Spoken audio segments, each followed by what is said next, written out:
नमस्कार मित्रांनो, एक्झाम जागर या एज्युकेशन यूट्यूब प्लॅटफॉर्मवर तुम्हा सर्वांचं पुन्हा एकदा स्वागत आहे.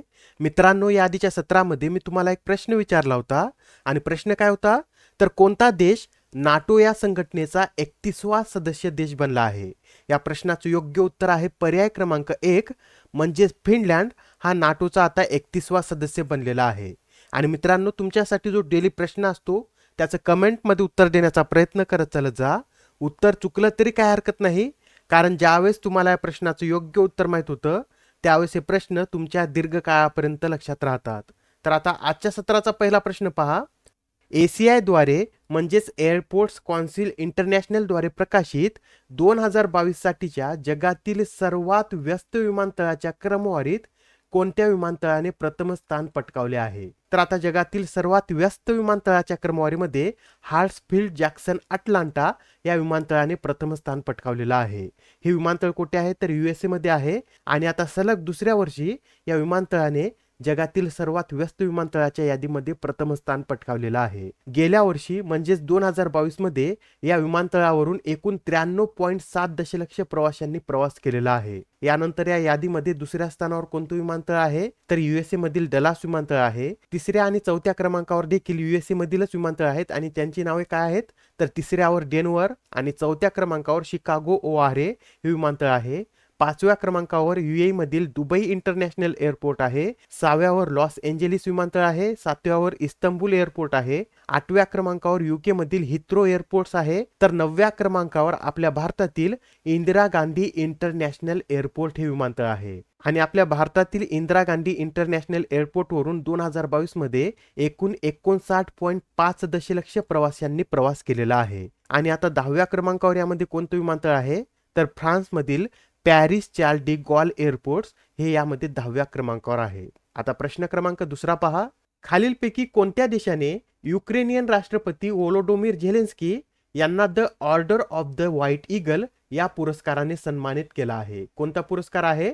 तर the order of the white eagle असे या पुरस्काराचं नाव आहे. आणि हा पुरस्कार पोलंड या देशाने व्होलोडोमिर झेलेन्स्की यांना दिलेला आहे. बरं, मग हा पुरस्कार पोलंडद्वारे झेलेन्स्की यांना कशासाठी देण्यात आलेला आहे?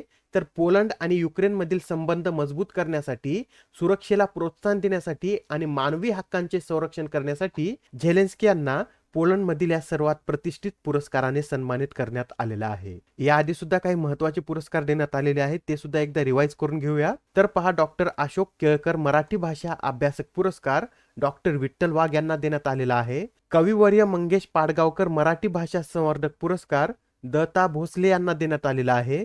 BBC sports personality of the year या पुरस्काराने बेथ मीड यांना सन्मानित करण्यात आलेला आहे. 2023 साठीचा महाराष्ट्र भूषण पुरस्कार आप्पासाहेब धर्माधिकारी, राजा राम मोहन राय राष्ट्रीय पुरस्कार ABK Prasad, T20 cricketer of the year हा पुरस्कार सूर्यकुमार यादव, तसेच 2022 साठीचा मेजर ध्यानचंद खेलरत्न पुरस्कार हा शरद कमल अचंता यांना देण्यात आलेला आहे.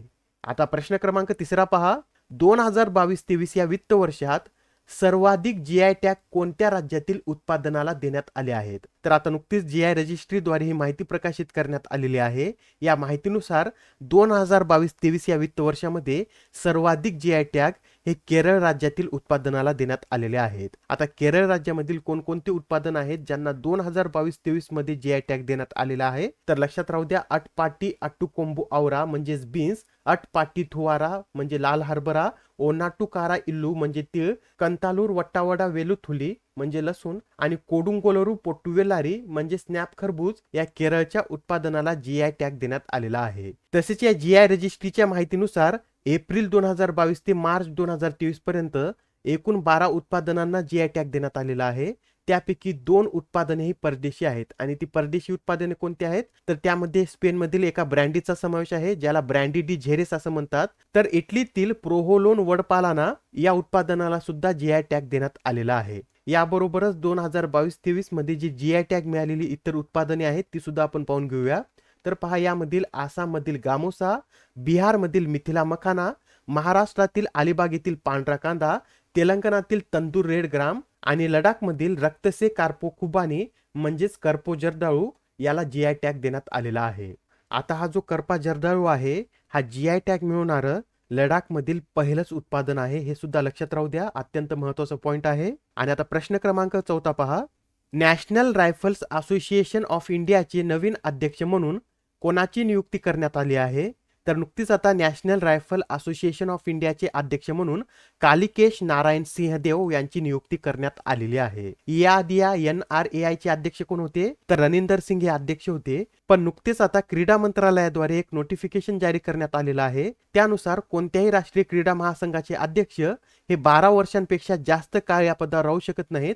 आणि आता हे जे रनिंदर सिंग आहेत हे 2010 पासून या NRAI चे अध्यक्ष म्हणून कार्यरत होते. आता हे नोटिफिकेशन जारी झाल्यानंतर ते रजेवर गेले होते आणि त्यानंतर लगेच आता कालिकेश नारायण सिंहदेव यांची या पदावर नियुक्ती करण्यात आलेली आहे. याबरोबरच या आधी घडलेल्या क्रीडा घडामोडी सुद्धा लक्षात राहू द्या. येणाऱ्या एक्झाम मध्ये यावर सुद्धा तुम्हाला प्रश्न विचारला जाऊ शकतो. भारतीय ऑलिम्पिक संघटनेच्या पहिल्या महिला अध्यक्षा कोण आहेत? तर PT उषा या पहिल्या महिला अध्यक्ष आहेत. भारतीय टेबल टेनिस महासंघाच्या पहिल्या महिला अध्यक्षा कोण आहेत?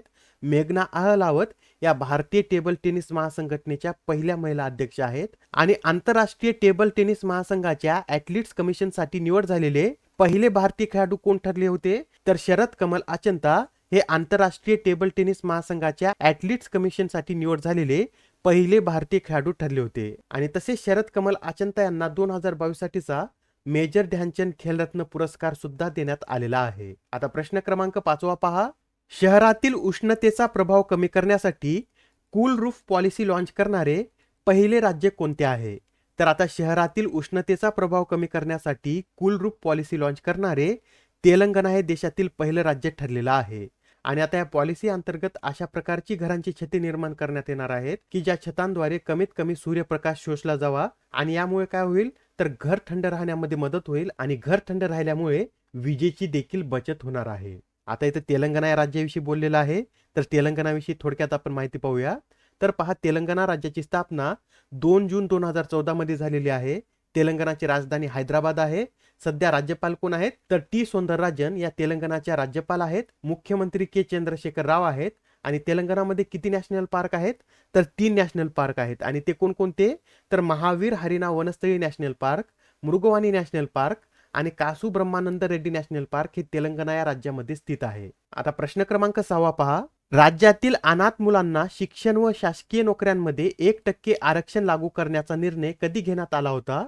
तर राज्यातील अनाथ मुलांना शिक्षण व शासकीय नोकऱ्यांमध्ये 1% आरक्षण लागू करण्याचा निर्णय हा 2018 मध्ये घेण्यात आला होता.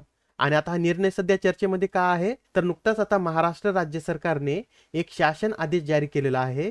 त्यानुसार आता शासकीय नोकऱ्या तो शिक्षण संस्थांमधील प्रवेशासाठी अनाथांना 1% समांतर परंतु स्वतंत्र आरक्षण लागू असणार आहे. याबरोबरच अनाथ मुलांना अनुसूचित जाती प्रवर्गास असलेल्या सर्व सवलती सुद्धा लागू असणार आहेत. आणि हे जे 1% आरक्षण आहे याची अंमलबजावणी दिव्यांग आरक्षणाच्या धर्तीवर करण्यात येणार आहे. आता प्रश्न क्रमांक 7 पहा. अलीकडेच रॉयल चॅलेंजर्स बेंगलोरने कोणत्या खेळाडूच्या सन्मानार्थ आपल्या संघाचा जर्सी क्रमांक 333 कायमचा निवृत्त केला आहे? तर नुकतेच आता रॉयल चॅलेंजर्स बेंगलोरने क्रिस गेल यांच्या सन्मानार्थ जर्सी क्रमांक 333 हा कायमचा निवृत्त केलेला आहे. याबरोबरच अजून एक जर्सी क्रमांक आहे जो रॉयल चॅलेंजर्स बेंगलोरने निवृत्त केलेला आहे आणि तो कोणता? तर जर्सी क्रमांक 17 हा AB डिव्हिलियर्स यांच्या सन्मानार्थ निवृत्त केलेला आहे. आणि आता या दोन्ही खेळाडूंच्या Jersey IPL hall of fame मध्ये समाविष्ट करण्यात आलेल्या आहेत. तर हे नोट करून घ्या. रॉयल चॅलेंजर्स बेंगलोरने जर्सी क्रमांक 333 आणि जर्सी क्रमांक 17 हा कायमचा निवृत्त केलेला आहे. आता प्रश्न क्रमांक 8 पहा. अलीकडेच प्रकाशित आझाद अँड ऑटोबायोग्राफी या पुस्तकाचे लेखक कोण आहेत? तर आता हे जे आझाद पुस्तक आहे हे पुस्तक गुलाम नबी आझाद यांची ऑटोबायोग्राफी आहे आणि या पुस्तकाचे लेखक सुद्धा गुलाम नबी आझाद हेच आहेत. याबरोबर याआधी सुद्धा काही महत्त्वाचे पुस्तक प्रकाशित झाले होते, ते सुद्धा एकदा रिवाइज करून घेऊया. तर पहा, रचना रावत यांचं Bipin the man behind the uniform हे पुस्तक प्रकाशित झालं होतं. KM चंद्रशेखर यांचं as good as my word, Salman Rushdie यांचं विक्ट्री सिटी, मेघनाथ देसाई यांचं the poverty of political economics, Ashwin Fernandes यांचं India's knowledge supremacy the new dawn, Shubhra Gupta यांचं Irrfan Khan a life in movies, Arvind Mandloi यांचं जादूनामा जावेद अख्तर एक सफर, प्रिन्स हॅरी यांचं स्पेअर, डॉक्टर AK द्विवेदी यांचं ह्युमन अॅनाटॉमी आणि मिशेल ओबामा यांचं द लाईट वी कॅरी हे पुस्तक प्रकाशित झालेलं आहे. आता हा प्रश्न पहा, यामध्ये काय विचारलेला आहे, अत्यंत महत्वाचा प्रश्न आहे पहा. ICCचे पूर्ण सदस्य असलेल्या देशातील पुरुषांच्या T20 मध्ये मैदानावर पंच म्हणून काम करणारी पहिली महिला पंच कोण ठरली आहे? तर आता ICCचे पूर्ण सदस्य असलेल्या देशातील पुरुषांच्या T20 मध्ये मैदानावर पंच म्हणून काम करणारी किम कॉटन ही पहिली महिला पंच ठरलेली आहे. आणि आता ज्या किम कॉटन आहेत त्या न्यूझीलंडच्या आहेत आणि त्यांनी नुकतंच आता श्रीलंका वर्सेस न्यूझीलंडच्या T20 सामन्यादरम्यान ऑन फील्ड अंपायर म्हणून कार्य केलेलं आहे. आता प्रश्न क्रमांक 10 पहा. भारतरत्न पंडित रविशंकर यांची यंदा कितवी जयंती साजरी करण्यात आली आहे? तर आता भारतरत्न पंडित रविशंकर यांची यंदा 103वी जयंती साजरी करण्यात आलेली आहे. आता जे पंडित रविशंकर आहे त्यांचा जन्म कधी झालेला आहे? तर 7 एप्रिल 1920 रोजी यांचा वाराणसी येथे जन्म झाला होता आणि तसेच ते एक प्रसिद्ध सितारवादक आणि संगीतकार होते. त्यांना त्यांच्या कार्यासाठी विविध पुरस्कार देण्यात आलेले आहेत.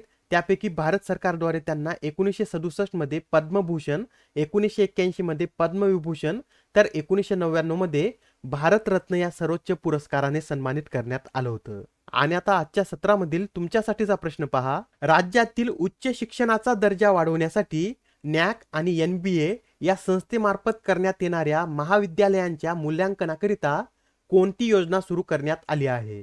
आता या प्रश्नाचं उत्तर कमेंटमध्ये देण्याचा प्रयत्न करा.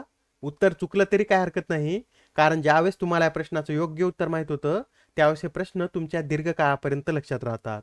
तर आता पुढच्या सत्रामध्ये पुन्हा भेटूया. धन्यवाद.